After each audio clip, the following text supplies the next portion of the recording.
ଏବଂ ଏଇ ଦିନ ମାନଙ୍କରେ ପ୍ରଭୁ ମତେ ଯେଉଁ ଅନୁଗ୍ରହ ଦେଇଅଛନ୍ତି ଆଉ ଯେଉଁ ବାକ୍ୟ ମୁଁ ବ୍ୟକ୍ତିଗତ ଭାବରେ ଧ୍ୟାନ କରୁଥିଲି ସେଇ ବିଷୟରେ କିଛିଟା ମୁଁ ଆପଣମାନଙ୍କୁ ସେୟାର କରିବା ପାଇଁ ଚାହେଁ।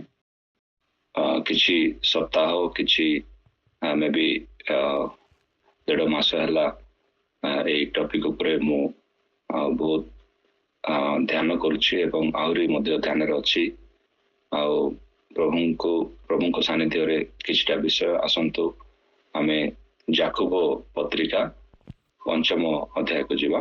ଯାକୋବ ପତ୍ରିକା 5ମ ଅଧ୍ୟାୟକୁ ଯିବା ଏବଂ 13 ପଦରୁ 18 ପଦ ପର୍ଯ୍ୟନ୍ତ ଆମମାନେ ପଢିଯିବା। ଆଉ ବିଶେଷ କରି ଆମମାନେ 17 ଏବଂ 18 ପଦ ପ୍ରଥମେ ପଢିବା। ଆମମାନେ ସ୍କ୍ରିନରେ ମଧ୍ୟ ଦେଖିପାରୁଥିବେ। ଆଉ ଜଣେ ବାଇବଲ ପଢିକି ମୋତେ ଦୟାକରି ସାହାଯ୍ୟ କରନ୍ତୁ। ସମସ୍ତଙ୍କୁ ତୁମମାନଙ୍କ ମଧ୍ୟରେ କଣ କେହି ଦୁଃଖ ଭୋଗ କରୁଅଛି ସେ ପ୍ରାର୍ଥନା କରୁ, କେହି କଣ ଆନନ୍ଦିତ ଅଟେ ସେ ଗୀତ ଗାନ କରୁ। ତୁମମାନଙ୍କ ମଧ୍ୟରେ କଣ କେହି ପୀଡ଼ିତ ସେ ମଣ୍ଡଳୀର ପ୍ରାଚୀନ ମାନଙ୍କୁ ଡକାଉ, ସେମାନେ ପ୍ରଭୁଙ୍କ ନାମରେ ତୈଳ ମଖାଇ ତାହା ନିମନ୍ତେ ପ୍ରାର୍ଥନା କରନ୍ତୁ। ବିଶ୍ୱାସଯୁକ୍ତ ପ୍ରାର୍ଥନା ସେ ରୋଗୀକୁ ରକ୍ଷା କରିବ, ପୁଣି ପ୍ରଭୁ ତାହାକୁ ଉଠାଇବେ। ଆଉ ଯଦି ସେ ପାପ କରିଥାଏ ତାହେଲେ ତାକୁ କ୍ଷମା ଦିଆଯିବ। ଅତଏବ ପରସ୍ପର ନିକଟରେ ଆପଣ ଆପଣାର ପାପ ସ୍ୱୀକାର କର, ପୁଣି ସୁସ୍ଥ ହେବା ନିମନ୍ତେ ପରସ୍ପର ପାଇଁ ପ୍ରାର୍ଥନା କର। ଧାର୍ମିକ ବ୍ୟକ୍ତିର ପ୍ରାର୍ଥନା ଅନେକ କାର୍ଯ୍ୟ ସାଧନ କରିପାରେ। ଏଲିୟ ଆମ୍ଭମାନଙ୍କ ପରି ସୁଖ ଦୁଃଖ ଭୋଗୀ ମନୁଷ୍ୟ ଥିଲେ। ବୃଷ୍ଟି ନ ହେବା ନିମନ୍ତେ ସେ ଏକାନ୍ତ ଚିତ୍ତରେ ପ୍ରାର୍ଥନା କଲେ। ଆଉ 3 ବର୍ଷ 6 ମାସ ପର୍ଯ୍ୟନ୍ତ ଦେଶରେ ବୃଷ୍ଟି ହେଲା ନାହିଁ। ସେ ପୁନର୍ବାର ପ୍ରାର୍ଥନା କରନ୍ତେ, ଆକାଶର ବୃଷ୍ଟି ହେଲା ଆଉ ଭୂମି ଆପଣା ଫଳ ଉତ୍ପନ୍ନ କଲା। ଆମେନ୍। ଆମେନ୍। ଧନ୍ୟବାଦ। ପ୍ରଥମ ବିଷୟ ଯାହା ମୁଁ ଆପଣମାନଙ୍କ ସାମ୍ନାରେ ଉପସ୍ଥାପନ କରିବା ପାଇଁ ଚାହୁଁଅଛି ତାହା ହେଉଛି ଏଲିୟ ଆମମାନଙ୍କ ପରି ସୁଖ ଦୁଃଖ ଭୋଗୀ ଜଣେ ମନୁଷ୍ୟ ଥିଲେ। ଏ ମ୍ୟାନ୍ ଲାଇକ୍ ଅସ୍। ଏ ମ୍ୟାନ୍ ଲାଇକ୍ ଅସ୍ ତାର ଅର୍ଥ କଣ? ଆକ୍ଚୁଆଲି ଆମ ପରି ଜଣେ ବ୍ୟକ୍ତି। ଆମ ପରି ଜଣେ ବ୍ୟକ୍ତି ହେଉଛନ୍ତି he was similar human being like us. ଆମ ପରି ସମାନ ଜଣେ ମଣିଷ ଜୀବୀ। ଆମେ ସାଧାରଣ ଭାବରେ ତାହା ପ୍ରଥମେ ବୁଝିପାରିବା। He was a man like having a similar passion, ସମାନ ଆବେଗ, similar pain, similar temptation, ସମାନ ଯନ୍ତ୍ରଣା, ସମାନ ପ୍ରଲୋଭନ। The same manner God used Elijah. ପରମେଶ୍ୱର ଏଲିୟଙ୍କୁ ଯେଉଁଭଳି ଭାବରେ ବ୍ୟବହାର କରିଥିଲେ ପରମେଶ୍ୱର ତୁମ୍ଭକୁ ବ୍ୟବହାର କରିପାରିବେ। ଏଲିୟ ଆମମାନଙ୍କ ପରି ସୁଖ ଦୁଃଖ ଭୋଗୀ ମନୁଷ୍ୟ ଥିଲେ। ପ୍ରଥମ ବିଷୟ ଆମେ ଯାହା ଦେଖିପାରୁଛୁ ଆଉ ପ୍ରଭୁଙ୍କର ମହାନ ନାମରେ ଧନ୍ୟବାଦ ହଉ, ଆମେ ସମସ୍ତେ ସାଧାରଣ ମଣିଷ ଅଟୁ ଏବଂ ଆମେ ଗୋଟେ ସାଧାରଣ ସମୟରେ ଜୀବନ ଯାପନ କରୁଅଛୁ। ଆଉ ହେଇପାରେ ଆମେ ସମସ୍ତଙ୍କୁ ପ୍ରଭୁ ଗୋଟେ ନୂତନ ବର୍ଷ ଆମମାନଙ୍କ ଜୀବନରେ ଦେଇଛନ୍ତି। କିନ୍ତୁ ଏହି ଯାକୋବ ପତ୍ରିକା ହେଉଛି ବାଇବଲର, ଯଦି ଆମେ ପୁରାତନ ନିୟମରେ ଯଦି କହିବା, ଆମେ ସମସ୍ତେ ଗ୍ରହଣ କରିବା ଯେ ବାଇବଲର ସବୁଠାରୁ ଜ୍ଞାନୀ ଲୋକ ଥିଲେ ସଲୋମନ। ଆଉ ଠିକ ସେ ପ୍ରକାର ନୂତନ ନିୟମରେ ସବୁଠାରୁ ଜ୍ଞାନୀ ପ୍ରଭୁଙ୍କର ଦାସ ତାଙ୍କ ଭ୍ରାତା ଯାକୋବ ଥିଲେ। ଆଉ ସେ ଯାକୋବ କେତେଟା ବିଷୟ ଏଇ ପ୍ରକାର ସେ ଆମମାନଙ୍କ ସାମ୍ନାକୁ ଆଣୁଛନ୍ତି। ଶୁଣିବା ବିଷୟ, କଥା କହିବା ବିଷୟ, ଗରିବ ମାନଙ୍କୁ ସେବା କଲେ ଆମେ କଣ ପାଇପାରିବୁ, ଉତ୍ତମ ଧର୍ମ ବା ଉତ୍ତମ ସେବା କଣ। ଆଉ ଶେଷ ଅଧ୍ୟାୟକୁ 5ମ ଅଧ୍ୟାୟକୁ ଯେତେବେଳେ ଆସୁଛନ୍ତି ସେ ଗୋଟେ ଗଭୀର ବିଷୟ ଆମମାନଙ୍କ ସାମ୍ନାକୁ ନେଇକି ଆସୁଛନ୍ତି ଆଉ ଉପସ୍ଥାପନ କରୁଅଛନ୍ତି। ତାହା ହେଉଛି ଯେ ମଣ୍ଡଳୀରେ ପ୍ରାର୍ଥନା ବା ପ୍ରାଚୀନ ମାନଙ୍କ ପ୍ରାର୍ଥନା ଆଉ ସେ ପ୍ରାର୍ଥନା କେତେ ଆବଶ୍ୟକ। 2026 ମସିହାରେ ପ୍ରଥମରେ ମୁଁ ଏହି ବିଷୟ ମାଣ୍ଡଳିକ ଭାବରେ, ଆପଣମାନେ ଅନେକ ଥିବେ ଯେଉଁମାନେ ବିଭିନ୍ନ ମଣ୍ଡଳୀରୁ ଆସିଥିବେ। ଆଉ ଭାରତ ଦେଶରେ ଆଜି ମଣ୍ଡଳୀର ଅବସ୍ଥା କେଉଁ ପ୍ରକାର ଅଛି, କେତେ ପ୍ରକାର ତାଡ଼ନା ମଣ୍ଡଳୀ ଉପରକୁ ଆସୁଛି ଆଉ କେତେ ପ୍ରକାର ଲୋକମାନେ ହିଂସା କରୁଛନ୍ତି, ଏସବୁ ଆମେ ଜାଣିଛୁ। କିନ୍ତୁ ଗୋଟେ ପ୍ରାମୁଖ୍ୟ ବିଷୟ ଅଛି ଯାହା ମଣ୍ଡଳୀର ପ୍ରଥମ ଅଧିକାର ଏବଂ ପ୍ରଥମରେ ମଣ୍ଡଳୀରେ ହେବା ଦରକାର, ଯାହା ମଣ୍ଡଳୀରେ ଆଜି କମ୍ ହେଇଯାଇଛି। ଆଉ ଅନେକ ଲୋକ ବାହାରକୁ ଆକର୍ଷିତ ହେଇକି ଯାଉଛନ୍ତି। ଆଉ ଅନେକ ଜାଗାକୁ ମୁଁ ଯାଇଥାଏ ଯୋଉଠି ଲୋକମାନେ କୁହନ୍ତି ଯେ ଆମେ ସେଇ ମଣ୍ଡଳୀକୁ ଯାଉଥିଲୁ, ଆମେ ସେଇ ମଣ୍ଡଳୀର ସଦସ୍ୟ ଅଟୁ, କିନ୍ତୁ ଆଜି ସେଇ ମଣ୍ଡଳୀର ସଦସ୍ୟ ନାହୁଁ। ଆଉ କାରଣ କଣ? ଗୋଟିଏ ହିଁ କାରଣ ଯେ ଆମମାନଙ୍କ ପାଇଁ କେହି ଠିକରେ ପ୍ରାର୍ଥନା କଲେନି। ସେଥିପାଇଁ ଆମମାନଙ୍କ ପାଇଁ ଆଉ ଜଣେ ପ୍ରଭୁଙ୍କ ଦାସ ଭଲରେ ପ୍ରାର୍ଥନା କଲେ, ଆମେ ସୁସ୍ଥ ହେଲୁ, ସେଥିପାଇଁ ସେ ମଣ୍ଡଳୀ ଆମେ ଛାଡ଼ିଦେଲୁ। ପ୍ରିୟ ପ୍ରଭୁଙ୍କ ଦାସ ଦାସୀ ମାନେ, ପ୍ରଭୁଙ୍କ ମଣ୍ଡଳୀ, ଏହି ସକାଳ ସମୟରେ ମୋର ଗୋଟେ ଛୋଟିଆ ଅନୁଭୂତି, ଗତ 25 ବର୍ଷରେ ପ୍ରଭୁଙ୍କ ଠାରେ ମୁଁ ଯେତିକି ପ୍ରତ୍ୟେକ ପାଦରେ ବଢିବା ପାଇଁ ମୁଁ ଚେଷ୍ଟା କରୁଛି, ଆଉ ବାକ୍ୟ ଦ୍ୱାରା ପ୍ରଭୁ ମୋ ସହିତ ଯାହା କଥା ହଉଛନ୍ତି ସେଇ ବିଷୟରେ ମୁଁ ଆପଣମାନଙ୍କୁ ଆଜି এই ବିଷୟ ସେୟାର କରିବା ପାଇଁ ଚାହୁଁଅଛି ଯେ ପ୍ରଭୁ ଏଇ 2026 ମସିହାରେ ହୁଏତ ପ୍ରଭୁ ଚାହୁଁଛନ୍ତି ମାଣ୍ଡଳିକ ଭାବରେ। ମଣ୍ଡଳୀର ଅର୍ଥ କେବଳ ଆପଣମାନଙ୍କର ମଣ୍ଡଳୀର ସେଇ ଚାରି ଦ୍ୱାର ମଧ୍ୟରେ ଥିବା, ଚାରି ପ୍ରାଚୀର ମଧ୍ୟରେ ଥିବା ସେଇ ଗୃହ ନୁହେଁ। ମଣ୍ଡଳୀର ଅର୍ଥ ଆପଣମାନେ ଏବଂ ଆମେ। ଆମମାନଙ୍କର ଦୈନନ୍ଦିନ ଜୀବନରେ, ଆମମାନଙ୍କର ବିଶ୍ୱାସ ଜୀବନରେ ବେଳେବେଳେ ଆମେ ଭାଙ୍ଗି ପଡ଼ିଥାଉ। ଆଉ ଆମେ ବେଳେବେଳେ କହିଥାଉ ଯେ ଆମେ ତ କେବଳ ମନୁଷ୍ୟ ମାତ୍ର, ଆମ ଦ୍ୱାରା କ'ଣ ହେଇପାରିବ। କିନ୍ତୁ ଆପଣମାନେ ଜାଣି ରଖନ୍ତୁ, ପ୍ରଭୁ ଯୀଶୁ ଏ ପୃଥିବୀରେ ସବୁଠାରୁ ବଡ଼ ଅଧିକାର ଆଉ ଉନ୍ନତ ସ୍ଥାୟୀରେ ଥିବା ଅଧିକାର ପୃଥିବୀରେ ସେ ମନୁଷ୍ୟକୁ ଦେଇଛନ୍ତି। ଆଉ ସେଇ ଅଧିକାର ଦ୍ୱାରା ଆମେ କେବଳ ପ୍ରାର୍ଥନା ଦ୍ୱାରା ଆମେ କ'ଣ ଲାଭ କରିପାରିବା, ଆଉ ଆମେ କ'ଣ ହରାଇ ପାରୁଛୁ, ଆଉ ସେଇ ବିଷୟରେ ଆମେ ଆଜି ଚିନ୍ତା କରୁଛୁ। ଆଉ ସେଇ ଉଦ୍ଦେଶ୍ୟରେ ମୁଁ ପ୍ରଥମରେ ଆପଣମାନଙ୍କୁ ଜଣାଇବା ପାଇଁ ଚାହୁଁଅଛି ଯେ ଏଲିୟ ଆମମାନଙ୍କ ପରି ସୁଖ ଦୁଃଖ ଭୋଗୀ ମନୁଷ୍ୟ ଥିଲେ।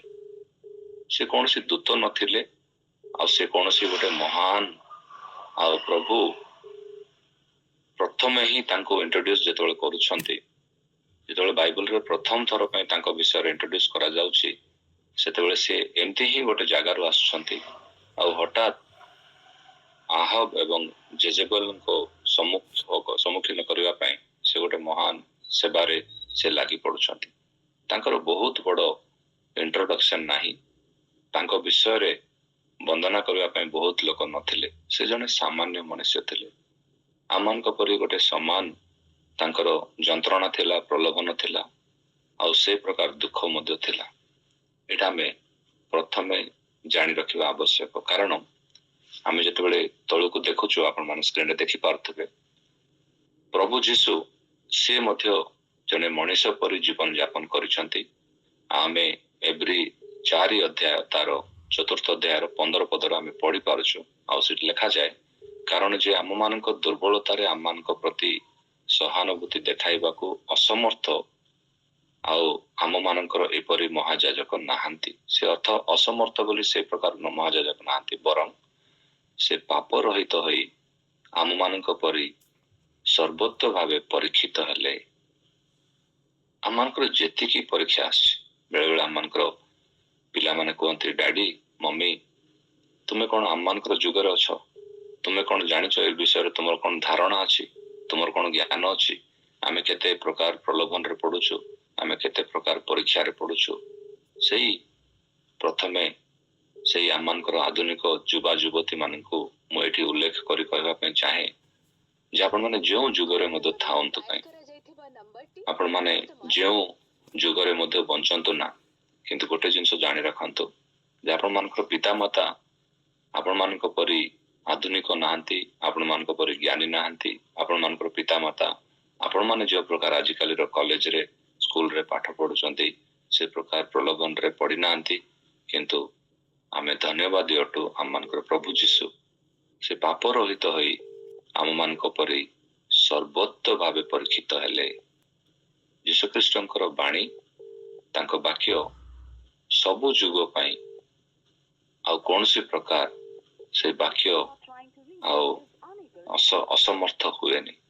ସେ ବାକ୍ୟ ସବୁ ଯୁଗ ପାଇଁ, ସମସ୍ତଙ୍କ ପାଇଁ ଆବଶ୍ୟକୀୟ ବାକ୍ୟ।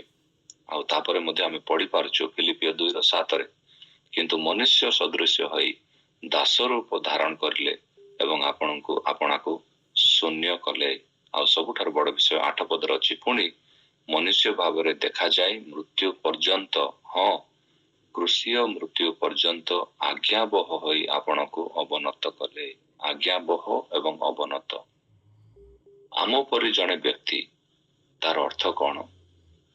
ଏଲିଓ ସେ ଜଣେ ସାମାନ୍ୟ ବ୍ୟକ୍ତି ଥିଲେ, କିନ୍ତୁ ପ୍ରଭୁ ତାଙ୍କୁ କାହିଁକି ଏତିକି ଅଧିକ ବ୍ୟବହାର କରିଛନ୍ତି?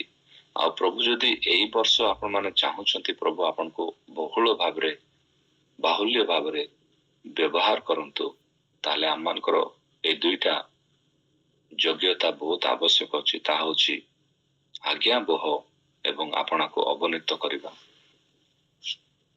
ଆଜି ଜଗତରେ ବଡ଼ ବଡ଼ ସମାଜ ସେବୀ, ବଡ଼ ବଡ଼ ରାଜନୈତିକ ନେତା ମାନଙ୍କ ଠାରୁ ଆରମ୍ଭ କରିକି ପ୍ରଭୁଙ୍କ ଦାସ ମାନଙ୍କ ପର୍ଯ୍ୟନ୍ତ, ଆଉ ବିଶେଷ କରି ମଣ୍ଡଳୀରେ ଥିବା ଯୁବା ମାନଙ୍କୁ ଆମେ ଯଦି ଦେଖିବା, ଅନେକ ଟ୍ୟାଲେଣ୍ଟେଡ ଅଛନ୍ତି।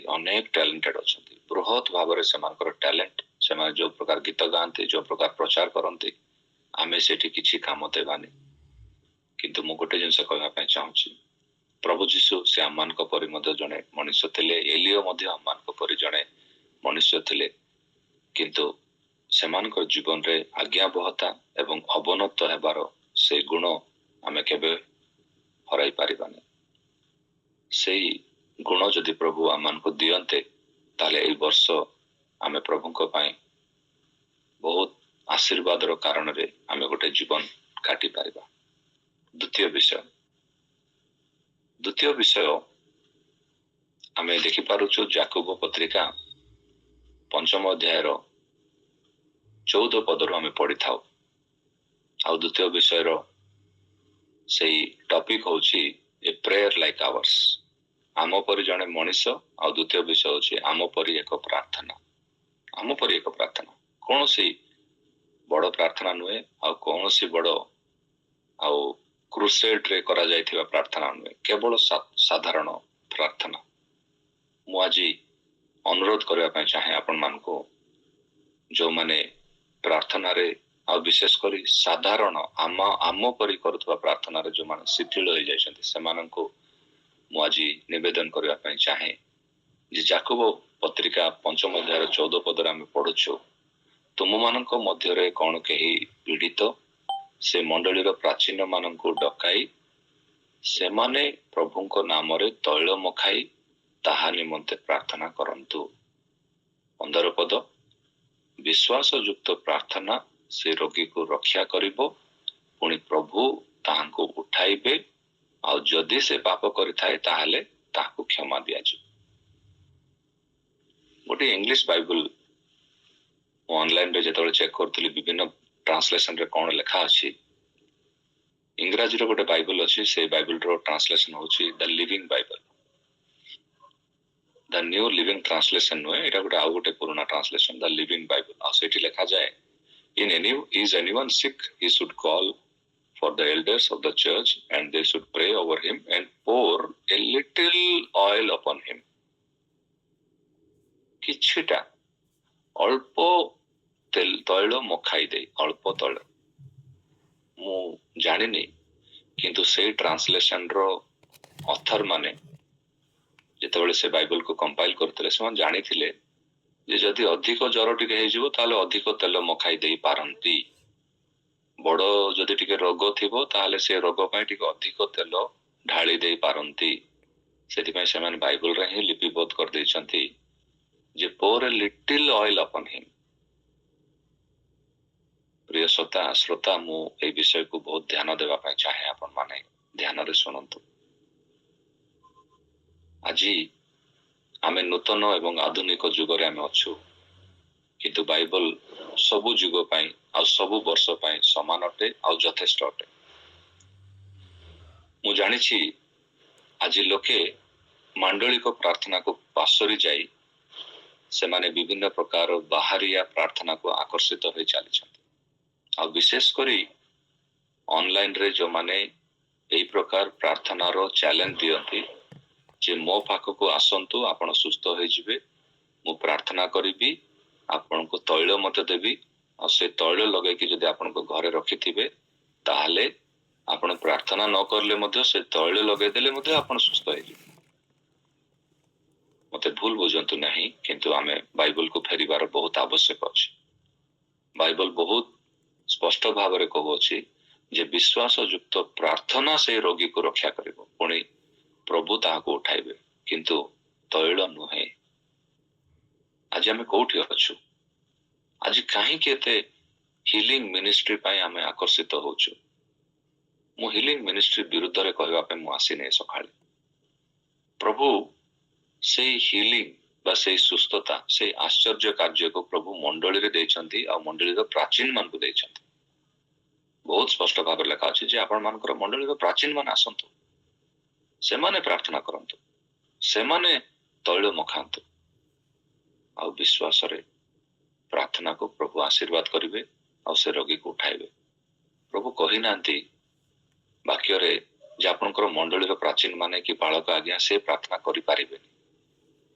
ଆମେ ଏଇ ପ୍ରକାର ଗୋଟେ ଇନଷ୍ଟାଣ୍ଟ ଯୁଗରେ ରହୁଅଛୁ ଯେ ଆମକୁ ସବୁ ଇନଷ୍ଟାଣ୍ଟଲି ଦରକାର, ଆଉ ଯୋଉଟା କି ତାନ୍ତ୍ରିକ ମାନ୍ତ୍ରିକ ମାନେ ଶିଖାଇ ଦିଅନ୍ତି। ସେଥିପାଇଁ ଆମେ ଲଗାତାର ପ୍ରାର୍ଥନାରେ ରହିବା ପାଇଁ ଚାହୁଁନୁ।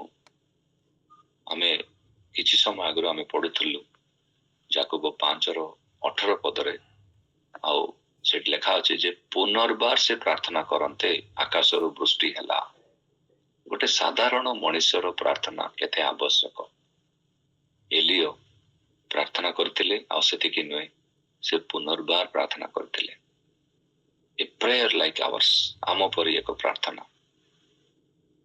ଏଲିଓ ତାଙ୍କୁ ଆମେ ଭେଟ ପାଉଛୁ ପ୍ରଥମ ରାଜାବଳୀର 17 ଅଧ୍ୟାୟର ପ୍ରଥମ ପଦରେ, ଆଉ ସେଠି ଆମେ ଦେଖିପାରୁ ଅନନ୍ତର ଗିଲିଆଦର ପ୍ରବାସୀ ଆଉ ତିସ୍ବିୟ ଏଲିଓ ଆହାବଙ୍କୁ କହିଲେ, ସେତିକି ହିଁ ତାଙ୍କର ଇଣ୍ଟ୍ରୋଡକ୍ସନ, ଆଉ କିଛି ନୁହେଁ। ସେ ଜଣେ ଗିଲିଆଦର ପ୍ରବାସୀ, ଆଉ ସେ ଜଣେ ଟିସ୍ବାଇଟ୍, ଆଉ ସେ ଆହାବଙ୍କୁ କହିଲେ। ସେ କୋଉଠି ଆସିଲେ, କେମିତି ଆସିଲେ କିଛି ଲେଖା ହେଇନି ବାଇବଲରେ। ସେ ଗୋଟେ ଏ ପ୍ରକାର ମନୁଷ୍ୟ ଥିଲେ ଯେ ସିଏ ପୁରାତନ ନିୟମରେ ବହୁତ କମ ଥର ସେ ଜଣେ ମହାଯାଜକ, କି ସେ ଜଣେ ପ୍ରବକ୍ତା, କି ସେ ଜଣେ ଆଉ ପ୍ରଭୁଙ୍କର ମହାନ ଦାସ, ସେ ପ୍ରକାର ତାଙ୍କୁ କମ ଆଉ ସୂଚାଇ ଦିଆଯାଇଛି। କିନ୍ତୁ ନୂତନ ନିୟମରେ ଯୀଶୁଖ୍ରୀଷ୍ଟ ତାଙ୍କ ପାଇଁ ଯାହା କହିଛନ୍ତି ଆଉ କାହା ପାଇଁ କହିନାହାନ୍ତି। ମାତାର ଗର୍ଭରୁ ଜନ୍ମ କୌଣସି ବ୍ୟକ୍ତି ଆଜି ପର୍ଯ୍ୟନ୍ତ ଜନ୍ମ ହେଇନି ଯିଏ ଏଲିଏନଙ୍କ ସହିତ ସମାନ ହେଇପାରିବ। ଏଟା ଯୀଶୁଙ୍କର ବାଣୀ। ଆଉ ତାଙ୍କର ଜୀବନକୁ ଆମେ ଯଦି ଦେଖିବା, ପ୍ରକୃତରେ sometimes our prayers are like our will to be done in heaven, କିନ୍ତୁ ପ୍ରଭୁ ଆମକୁ ଶିଖାଇଛନ୍ତି ସ୍ୱର୍ଗରେ ଯେ ପ୍ରକାର ସେ ପ୍ରକାର ପୃଥିବୀରେ ତୁମର ଇଚ୍ଛା ସଫଳ। କିନ୍ତୁ ଆମେ କଣ ଚାହୁଁଛୁ? ମୋର ଇଚ୍ଛା ଯେମିତି ଅଛି ସ୍ୱର୍ଗରେ ସେ ପ୍ରକାର ସଫଳ ହଉ। ପରମେଶ୍ୱରଙ୍କର ବାକ୍ୟ ତୃତୀୟ ବର୍ଷରେ ଏଲିୟନଙ୍କ ପାଖକୁ ଆସିଲା, ଯେତେବେଳେ ସେଇ ଆଉ ଭୟଙ୍କର ପ୍ରକାର ଗୋଟେ ଆଉ ବୃଷ୍ଟି ନ ହେବାର ଗୋଟେ ଦୁର୍ଭିକ୍ଷ ଆସିଥିଲା, ଆଉ ଏଲିଓ ସେ କାର୍ମେଲ ପର୍ବତ ଉପରକୁ ଯାଇକି ସେ ପ୍ରାର୍ଥନା କରିଥିଲେ। ଆଉ ଆମେ 42 ପଦରେ ଦେଖିପାରୁଛୁ ସେ ଆଣ୍ଠୁ ମଝିରେ ଆଉ ତାଙ୍କ ମୁଣ୍ଡକୁ ପାତି ଦେଇ ସେ କେବଳ ପ୍ରାର୍ଥନା କରିନଥିଲେ। ପ୍ରଥମ ରାଜାବଳୀ ତାର 18 ଅଧ୍ୟାୟର 43 ପଦ ଟିକେ ପଢିବା। 42 ଏବଂ 43 ପଦ। ପ୍ରଥମ ରାଜାବଳୀ 18 ଅଧ୍ୟାୟ 42 ଏବଂ 43 ପଦ।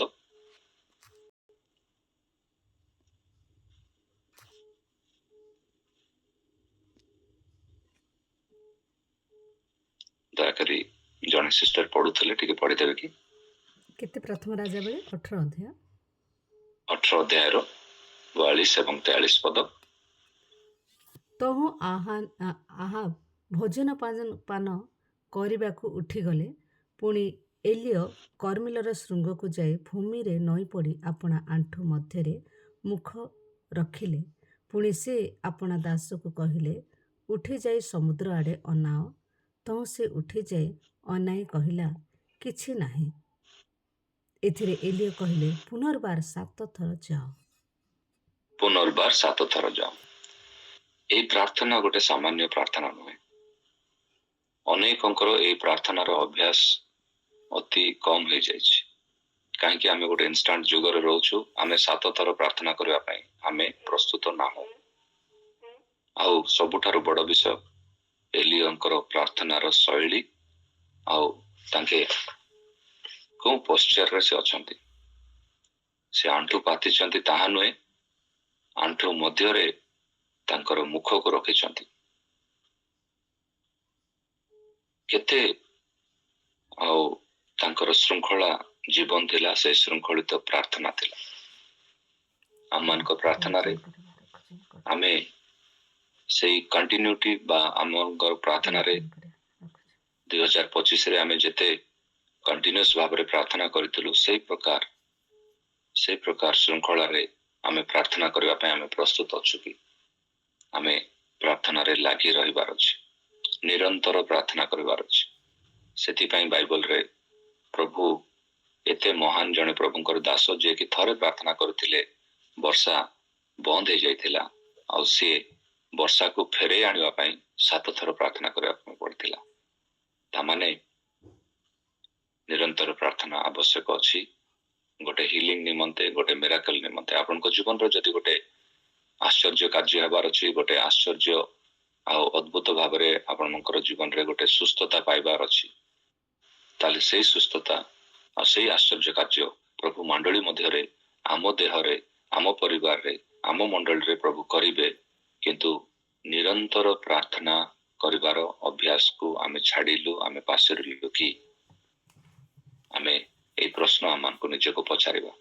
ଆଉ ଯଦି ଆମେ ଏଇ ବିଷୟରେ ଆମେ ବିଫଳ ହେଇଛୁ, ନିରନ୍ତର ପ୍ରାର୍ଥନାରେ ଲାଗି ରହିବା, ଏଇ ବିଷୟରେ ଯଦି ଆମେ ସେ ଅଭ୍ୟାସକୁ ଆମେ ଯଦି ହରାଇଛୁ, ତାହେଲେ ନିଶ୍ଚିତ ଭାବରେ ମଣ୍ଡଳୀ ଛିନ୍ନ ଭିନ୍ନ ହେବ ଏବଂ ବାହାରେ ଥିବା ବାହାରିଆ ପ୍ରଚାରକ ମାନେ ଆପଣମାନଙ୍କର ମଣ୍ଡଳୀକୁ ଆକର୍ଷିତ କରିବେ।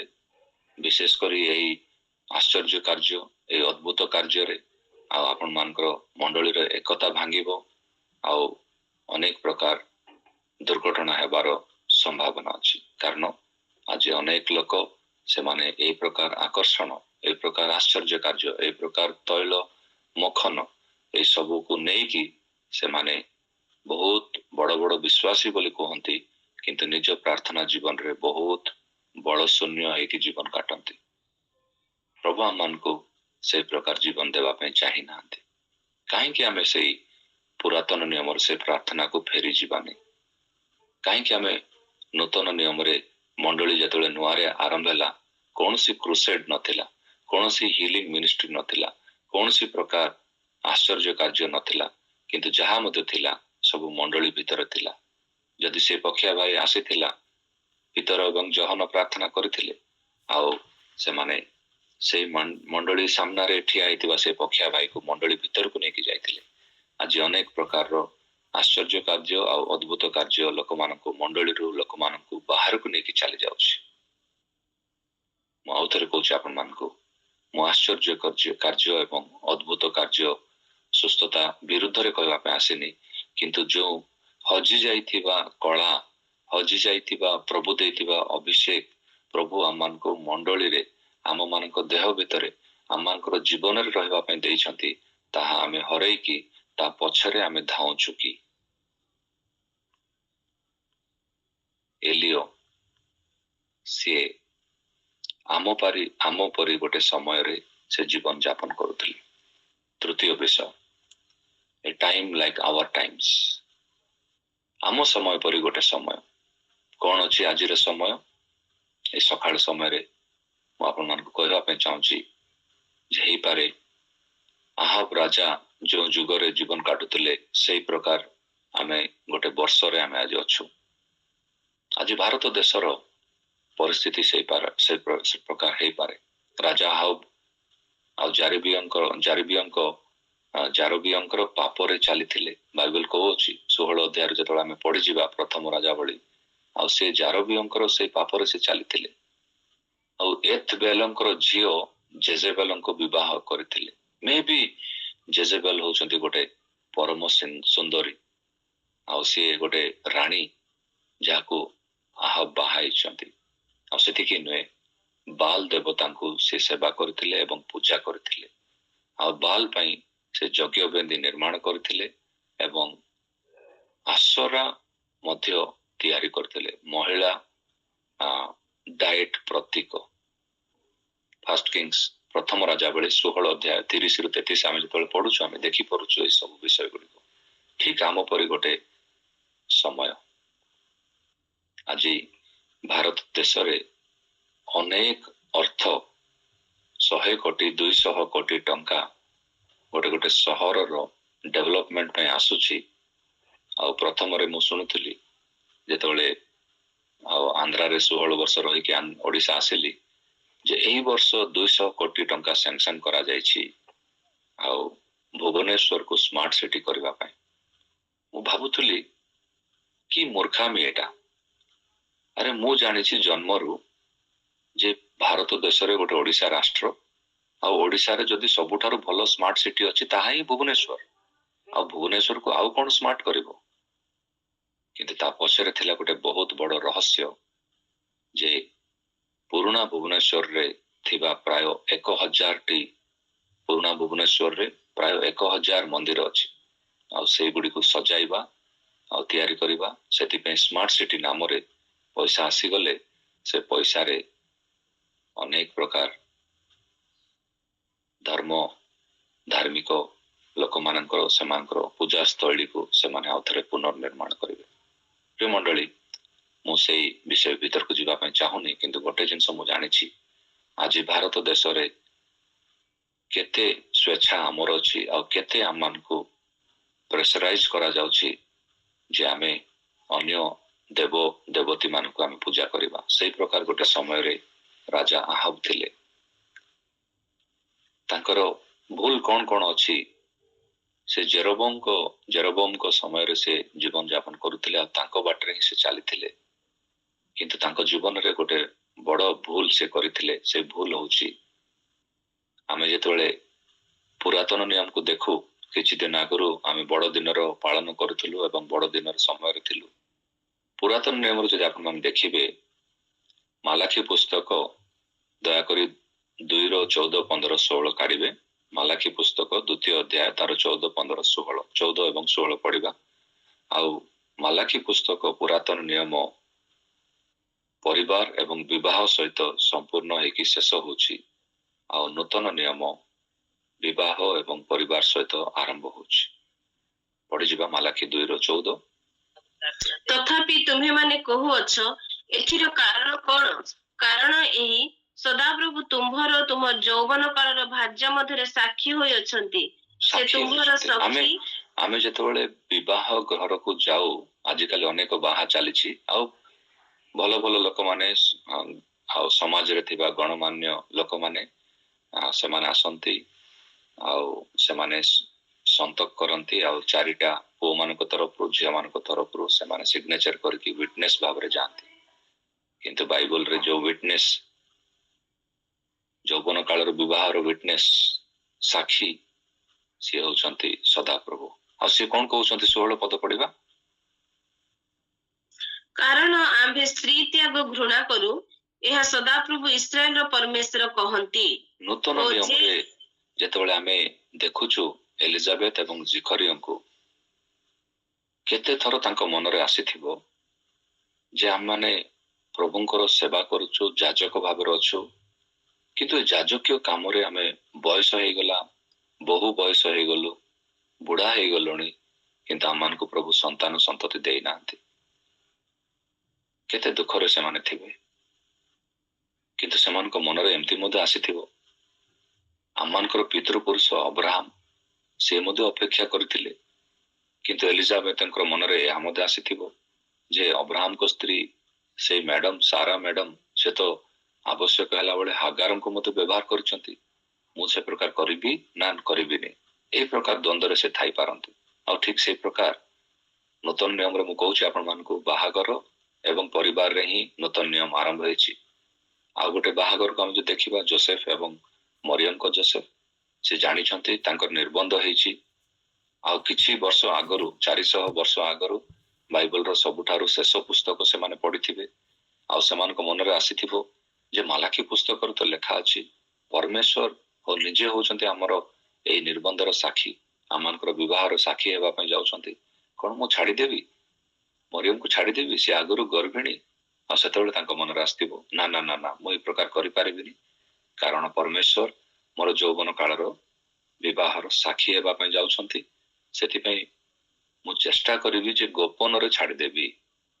ଆଉ ସେତେବେଳେ ପ୍ରଭୁ ତାଙ୍କୁ ସତର୍କ କରାଇକି ଏହି ବିଷୟ ପ୍ରଭୁ କହିବା ପାଇଁ ଚାହୁଁଛନ୍ତି ଯେ ସ୍ତ୍ରୀ ତ୍ୟାଗ ମୁଁ ଘୃଣା କରେ। You cannot leave your wife at any cost. এই ପ୍ରକାର ଗୋଟେ ସମୟ ଆଜି ମଣ୍ଡଳୀ ଉପରକୁ ମଣ୍ଡଳିକ ଭାବରେ ଯଦି ଦେଖିବା, ଅନେକ ଯୁବା ଯୁବତୀ ମାନେ, ମୁଁ ଭାବୁଥିଲି କୋରାପୁଟ ଜିଲ୍ଲାରେ ମୁଁ ଯେତେବେଳେ ଥିଲି ଗତ 4 ବର୍ଷ, ସେଇ ଅଞ୍ଚଳରେ ହିଁ ଅନେକ ପରିବାର ଗୁଡ଼ିକ ଏଫେକ୍ଟ ହେଇଛି। ଆଉ ସ୍ୱାମୀ ସ୍ତ୍ରୀ ମାନେ ସେମାନେ କାହିଁକି ଏତେ ଖରାପ କାମ କରୁଛନ୍ତି, ପରସ୍ପର ସହିତ ମିଶିକି ରହିପାରୁନାହାନ୍ତି। କିନ୍ତୁ କଟକ ଆସିକି ଦେଖିଲା ପରେ ମଧ୍ୟ ତାହା ହିଁ ଅଛି। ସବୁଆଡେ, ପ୍ରାୟ ସବୁଆଡେ ଖ୍ରୀଷ୍ଟିଆନ ପରିବାର ଗୁଡ଼ିକ ଆଟାକ୍ ହେଇସାରିଛି। ଆମେ ଭାବୁଛୁ କେବଳ ରାସିଆ ଏବଂ ୟୁକ୍ରେନର ଯୁଦ୍ଧ ଚାଲିଛି, କିନ୍ତୁ ତାହା ନୁହେଁ। ଆମମାନଙ୍କର ପରିବାରର ପରିସ୍ଥିତି କଣ ଅଛି? ସେଇ ପ୍ରକାର ଗୋଟେ ସମୟରେ ଆମେ ଦେଖିପାରୁଛୁ ପ୍ରଭୁ ଏଲିୟଙ୍କୁ ସାମ୍ନାକୁ ଆଣିଥିଲେ। ପ୍ରଭୁ ସେଇ ପ୍ରକାର ନିଷ୍ଠା, ସେଇ ପ୍ରକାର ସମର୍ପଣ ଏଲିୟଙ୍କୁ ଦେଇଥିଲେ, କାରଣ ସେଇ ଦିନ ମାନଙ୍କରେ ଆହାବ ଭଳି ଗୋଟେ ପ୍ରଭୁଙ୍କର ରାଜା ଆଉ ସେ ବିଜାତୀୟ କାମ କରୁଥିଲେ। ବିଜାତୀୟ ଝିଅକୁ ବାହା ହେଇଥିଲେ। ସେ ଝିଅର ବାପାଙ୍କର ନାଁ ହଉଛି ଏଥବେଲ। ଏଥବାଲ ହଉଛନ୍ତି ଶ୍ୱଶୁରଙ୍କର ନାମ, ଯିଏକି ସେ ଦେବତାର ନାଁରେ ହିଁ ତାଙ୍କ ନାଁ ରଖାଯାଇଛି। ଆମମାନଙ୍କର ଜୀବନରେ କେଉଁ କେଉଁ ବିଷୟ ଗୁଡ଼ିକ ଆଜି ଦେବତା ବା ପ୍ରତିମାର ରୂପ ନେଇ ସାରିଛି? କେଉଁ କେଉଁ ବିଷୟ ଗୁଡ଼ିକ ଅଛି ଯୋଉଟା କି ବାଲ ଦେବତା ସଦୃଶ୍ୟ ଆମମାନଙ୍କର ଗୃହ ମାନଙ୍କରେ ଆଜି ଠିଆ ହେଇ ଆସିଲାଣି? ଆମେ କେବଳ ଅନ୍ୟ ଧର୍ମରେ ଥିବା ପ୍ରତିମା ଦେବତା ମାନଙ୍କୁ ଆମେ କହିବାନି, କିନ୍ତୁ ଖ୍ରୀଷ୍ଟିଆନ ଘର ମାନଙ୍କରେ ଥିବା ଅନେକ ବିଷୟ ଗୁଡ଼ିକ ଅଛି ଯୋଉଟା କି ଦେବତାର ସଦୃଶ୍ୟ ଆମମାନଙ୍କ ସାମ୍ନାରେ ଅଛି। ଆମେ ଟିକେ ଚିନ୍ତା କରିବା। ସେତିକି ନୁହେଁ, ଚତୁର୍ଥ ବିଷୟ ହଉଛି ଆମ ପରି ଏକ ଆହ୍ୱାନ, ଏ ଚ୍ୟାଲେଞ୍ଜ ଲାଇକ୍ ଆୱାର୍ସ। ସେଇ ପ୍ରକାର ଗୋଟେ ଦୁର୍ଭିକ୍ଷ ସମୟରେ ପ୍ରଭୁ ଏଲିୟକୁ କହୁଛନ୍ତି ଯେ ତୁମେ କରିତ ନାମର ଗୋଟେ ନଦୀ ବା ଛୋଟିଆ ଝରଣା ପାଖକୁ ତୁମେ ଯାଅ। କିନ୍ତୁ ପ୍ରଭୁ ଜାଣିଛନ୍ତି ଯେ କରିତକୁ ଯଦି ଯିବେ, ଏଲିୟ ହୁଏତ ସେଠି ସାରା ଦେଶରେ ସେ ଦୁର୍ଭିକ୍ଷ ସମୟରେ ସମସ୍ତଙ୍କୁ ଖାଇବା ପାଇଁ ପିଇବା ପାଇଁ ପାଣି ନାହିଁ। କିନ୍ତୁ ପ୍ରଭୁ କଣ କଲେ, କରିଥରେ ନେଇକି ରଖିଲେ। ଆଉ ପ୍ରଭୁ ଭଲ ଆଉ ସୁନ୍ଦର ପାଣି ଯୋଗାଇଲେ। ଆଉ ତାପରେ ଆମେ ଦେଖିପାରୁଛୁ କାକ ଦ୍ୱାରା ଖାଦ୍ୟ ମଧ୍ୟ ଯୋଗାଇଲେ। ସବୁଦିନ ସେ ଖାଉଥିଲେ। ଯେଉଁ କାକ ମାନେ ଆସିକି ଲୋକମାନଙ୍କ ଠାରୁ ଖାଦ୍ୟ ଛଡାଇକି ନିଅନ୍ତି, ସେଇ କାକଙ୍କ ଦ୍ୱାରା ପ୍ରଭୁ ଆଶ୍ଚର୍ଯ୍ୟ କାର୍ଯ୍ୟ କରି ଖାଦ୍ୟ ଆଣିବା ପାଇଁ ଦେଲେ। କିନ୍ତୁ ଜାଣି ରଖନ୍ତୁ, ଚ୍ୟାଲେଞ୍ଜ ଏହା ଯେ ପ୍ରଭୁ 3 ପ୍ରକାର ଚ୍ୟାଲେଞ୍ଜ ଏଲିୟଙ୍କୁ ଦେଲେ। ପ୍ରଥମ ଚ୍ୟାଲେଞ୍ଜ ହଉଛି ସେଇ ବର୍ଷରେ 3 ବର୍ଷ ପର୍ଯ୍ୟନ୍ତ ସେଇ ଜାଗାରେ 3 ବର୍ଷ ସେଇ ଦେଶରେ ଆଉ ସେଇ ଦୁର୍ଭିକ୍ଷ ଆସିଥିଲା। ଏଲିୟ ଭାବିଥିବେ ଯେ 3 ବର୍ଷ ମୁଁ ଏଠି ରହିଯିବି, ଆଉ ପ୍ରଭୁ ମତେ ଖାଦ୍ୟ ଦଉଥିବେ, ଆଉ ପ୍ରଭୁ ମତେ ପାଣି ଦଉଥିବେ, ମୁଁ ପିଇକି ଖାଇକି ଆରାମସେ ରେଷ୍ଟ ନେବି। କିନ୍ତୁ ପ୍ରଭୁ ଗୋଟେ ବର୍ଷ ପରେ ସେଇ ଛୋଟିଆ ସେଇ ଜଳ ସ୍ଥାନ କରିତ ସେଟା ଶୁଖିଗଲା। यार अर्थ कौन? ए जगत जहाँ मध्य प्रभु आपको धन धान्य जहाँ मध्य प्रभु दे जो उपरे आपण अधिक निर्भर होउछंती जे प्रभु मते देइछंती आठार अधिक मते कौन दरकार, प्रभु मते जहाँ देइछंती आठार आ बड़ आशीर्वाद मते कौन दरकार, जदि आपण अधिक निर्भर हेबे ताहा सुखी जीवो। एलियो भाबिथिबे जे 3 वर्ष पर्यंत मु एठी रहि जीवी, सब लोक मानक ठारू मु अधिक धन्य। एमती मध्य हो जाए बेले बेले प्रभु आमको देथिबा आशीर्वाद उपरे आमे एतिकी डिपेंड हो जाऊ जे प्रभु को पासरी जाऊ। सेति प्रभु से झरणा को सुखाई देले, से करित को प्रभु सुखाई देले, कारण प्रभु जानी थिले ଯଦି ଏଲିଓ 3 ବର୍ଷ ଏମିତି ଜୀବନ ଯାପନ କରନ୍ତି ତାହେଲେ ସେ ମତେ ପାଶୁରି ଦେବେ। ଆମେ କାହା ଉପରେ ଆଜି ନିର୍ଭର ଅଛୁ? ସେତିକି ନୁହେଁ, ପ୍ରଭୁ କହିଲେ ଏଲିଓଙ୍କୁ ତୁମେ ଜାରାଫେତକୁ ଯାଅ। ଜାରାଫେତ କୋଉ ଜାଗା? ମୁଁ କାହିଁକି ଆପଣମାନଙ୍କୁ ଟିକେ ସର୍ଟକଟରେ କହୁଛି। ଆମେ ସମସ୍ତେ ଏଲିଓଙ୍କ ବିଷୟରେ ଜାଣିଛୁ, ତାଙ୍କ ବିଷୟରେ ଆମେ ଧ୍ୟାନ କରୁଛୁ, କିନ୍ତୁ ହେଇପାରେ ଏଇ ବର୍ଷ 2026 ମସିହା ଆମମାନଙ୍କ ପାଇଁ କରିତ ପରି ହେଇପାରେ, ଯୋଉଠିକି ଗୋଟେ ବର୍ଷ ପର୍ଯ୍ୟନ୍ତ ପ୍ରଭୁ ପାଣି ଦେବେ, ଖାଇବା ପାଇଁ ଦେବେ, କିନ୍ତୁ ଏଇ ବର୍ଷରେ ଆପଣମାନେ ପ୍ରଭୁଙ୍କୁ ପାଶରନ୍ତୁ ନାହିଁ। ପ୍ରଥମ ରାଜାବଳୀ 17 ଅଧ୍ୟାୟର 9 ପଦ ଆମେ ଯେତେବେଳେ ଦେଖୁଛୁ, ଜାରାଫାତ ହଉଛି ଜେଜେବେଲଙ୍କ ସହର, ଗୋଟେ ବିଜାତୀୟ ସହର। ସେଇ ସହରରେ ସମସ୍ତେ ଏଲିଓଙ୍କୁ ଯେତେବେଳେ ଦେଖିଥିବେ, ଆସ ଆସ ଆସ ଆସ, ଆମ ଉପରେ ଲଟେରୀ ଲାଗିଛି। ଯଦି ଏଇ ମଣିଷ, ଏଇ ଏଲିଓଙ୍କୁ ଯଦି ଆମେ ଯାଇକି କହିଦେବା, ଜେଜେବେଲଙ୍କୁ କହିଦେବା ଯେ ଦେଖ ତୁମେ ଯାହାକୁ ଖୋଜୁଛ, ଯିଏ ତମର ବିରୋଧୀ, ଯିଏ ଆମମାନଙ୍କ ଉପରେ ଏଇ ପ୍ରକାର ଗୋଟେ ଦୁର୍ଭିକ୍ଷ ଆଣିଛି, ସେ ଆଜି ଧରା ପଡିଛି, ଆଜି ଜାରାଫେତକୁ ସେ ଆସିଛି, ତାକୁ ନେଇଯିବା, ତାକୁ ଏଲିଓଙ୍କୁ ଯଦି ଦେଇଦେବା ତାହେଲେ ଆମ ସମସ୍ତଙ୍କୁ, ଆଉ ଏଲିଓଙ୍କୁ ନେଇକି ଯଦି ଜେଜେବେଲଙ୍କୁ ଦେଇଦେବା ତାହେଲେ ଆମ ସମସ୍ତଙ୍କୁ ପ୍ରଚୁର ଭାବରେ ଖାଦ୍ୟ, ଟଙ୍କା, ପଇସା ମିଳିବ। ନା ନା ନା, ଜାରାଫାତ ଗୋଟେ ଭୟଙ୍କର ଦେଶ ହେଇପାରେ। ଜାରାଫାତରେ ନିଜେ ଜେଜେବେଲ ରହିପାରନ୍ତି। ବେଳେବେଳେ ଆମେ ଭାବୁ ଉତ୍ତରପ୍ରଦେଶ ବିଷୟରେ, ଯୋଉଠି ୟୋଗୀ ରୁହନ୍ତି। ବେଳେବେଳେ ଭାବୁ ଗୁଜରାଟ ବିଷୟରେ, ଯୋଉ ରାଜ୍ୟ ହଉଛି ନରେନ୍ଦ୍ର ମୋଦି ଆଜ୍ଞାଙ୍କର। ବେଳେବେଳେ ଆମେ ଭାବୁ ଯେ ସେଇ ସହର ଗୁଡ଼ିକରେ ଆମେ ଯଦି ଯିବା ଆମେ ବଞ୍ଚି ପାରିବା କି? ଲୋକମାନେ ଜାଣିଛନ୍ତି ଯେ ଖ୍ରୀଷ୍ଟିଆନ ମାନଙ୍କୁ ଆଟାକ୍ କରିପାରିବା, ଖ୍ରୀଷ୍ଟିଆନ ମାନଙ୍କୁ ମାରିପାରିବା, କିନ୍ତୁ ସେମାନଙ୍କ ଭିତରେ କୋଉଠି ଗୋଟେ ଭୟ ଅଛି ଯେ ଏମାନେ ହିଁ ସେ ମଣିଷ ମାନେ ଯୋଉମାନେ କି ରୋଗୀ ମାନଙ୍କୁ ସୁସ୍ଥ କରନ୍ତି। ଏମାନେ ହିଁ ସେ ଲୋକମାନେ, ଏମାନେ ହିଁ ସେ ପ୍ରଭୁଙ୍କ ଦାସ ମାନେ ଯୋଉମାନେ ପ୍ରାର୍ଥନା କଲେ ଭୂତ ଡାହାଣୀ ମଧ୍ୟ ଛାଡିକି ଚାଲିଯାଏ। କୌଣସି ଦେବ ଦେବତୀରେ ଏତିକି ଶକ୍ତି ନାହିଁ। ଜାରାଫାତରେ ଯେତେବେଳେ ଏଲିଓ ଯାଇଥିବେ, ସାରା ସହର ତାଙ୍କୁ ଦେଖିଥିବେ, କିନ୍ତୁ ସେମାନଙ୍କର ଏତିକି ଦମ୍ ନଥିଲା ଯେ ଏଲିଓଙ୍କୁ ଧରି ପାରିବେ ସେମାନେ, କାରଣ ସେ ପ୍ରଭୁଙ୍କର ଦାସ ଅଟନ୍ତି। ଆଉ ସେତିକି ନୁହେଁ, ଆଉ ଗୋଟେ ଚ୍ୟାଲେଞ୍ଜ ତାଙ୍କ ସାମ୍ନାରେ ଥିଲା, ତୃତୀୟ ଚ୍ୟାଲେଞ୍ଜ, ତାହା ହଉଛି ସେ ଗରିବ ବିଧବାଙ୍କ ଗୃହକୁ ଯିବାଟା। ଗରିବ ବିଧବାଙ୍କ ଗୃହକୁ ଗଲେ, ଆଉ ସେ ଗୃହରେ ଖାଇବା ପାଇଁ ବହୁତ କମ ଥିଲା, କିଛିଟା ମିଲ୍ସ ଥିଲା, ଲାଷ୍ଟ ମିଲ୍। କିନ୍ତୁ ଯେତେ ଦିନ ପର୍ଯ୍ୟନ୍ତ ଏଇ ଗରିବ ବିଧବା ଏଲିଓଙ୍କୁ ଖାଇବା ପାଇଁ ଦେଲେ, ପାଖାପାଖି 2 ବର୍ଷ ଏଇ ଗରିବ ବିଧବା ମାଟି ତାଙ୍କ ଗୃହ ଉପର କୋଠରୀ ଏଲିଓଙ୍କୁ ଦେଇଥିଲେ, ଆଉ ଏଲିଓ ସେଠି ପ୍ରାର୍ଥନାରେ ରହୁଥିଲେ। ସେ 2 ବର୍ଷ ଏଲିଓ ମଧ୍ୟ ଖାଇଥିଲେ, ଏଲିଓ ସେଠି ରହିଥିଲେ। ସେତିକି ନୁହେଁ, ସେ ଗରିବ ବିଧବା ମଧ୍ୟ ଖାଇଥିଲେ। ତ ମୁଁ ଏହା କହିବା ପାଇଁ ଚାହେ, ପ୍ରିୟ ମଣ୍ଡଳୀ, ଯେ ଆପଣମାନେ ପ୍ରଭୁଙ୍କର ଦାସ ମାନଙ୍କୁ, ଯୋଉମାନେ ଆବଶ୍ୟକରେ ଅଛନ୍ତି, ତାଙ୍କୁ ଦେଇକି କେବେ ଆପଣ ହରାଉ ନାହାନ୍ତି, ଆପଣ ପାଉଛନ୍ତି। ଏତିକି ମଧ୍ୟ ସେ ଦେଇକି ସେ ଗରିବ ବିଧବା ସେ ପାଇ ନଥିଲେ ତାହା ନୁହେଁ, ତାଙ୍କ ପୁଅ ଏକମାତ୍ର ପୁତ୍ର ଯେତେବେଳେ ଚାଲି ଯାଇଥିଲେ, ମରି ଯାଇଥିଲେ, ସେତେବେଳେ ଏଲିଓ ତାଙ୍କୁ ଆଉ ଥରେ ନୂତନ ଜୀବନ ଦେଇଛନ୍ତି। ଠିକ ସେ ପ୍ରକାର ଚ୍ୟାଲେଞ୍ଜରେ ଆମେ ଅଛୁ। ଆମମାନଙ୍କର ଜୀବନ ଗୋଟେ ଆଶ୍ଚର୍ଯ୍ୟ ଏବଂ ଅଦ୍ଭୁତ କାର୍ଯ୍ୟ ସଦୃଶ ହେବା ଆବଶ୍ୟକ। ଆମମାନଙ୍କର ଲାଇଫ ଗୋଟେ ଲିଭିଂ ମିରାକଲ ହେବା ଆବଶ୍ୟକ। କିନ୍ତୁ ସେଥିପାଇଁ କଣ ଆବଶ୍ୟକ ଅଛି? ଲଗାତାର ପ୍ରାର୍ଥନା।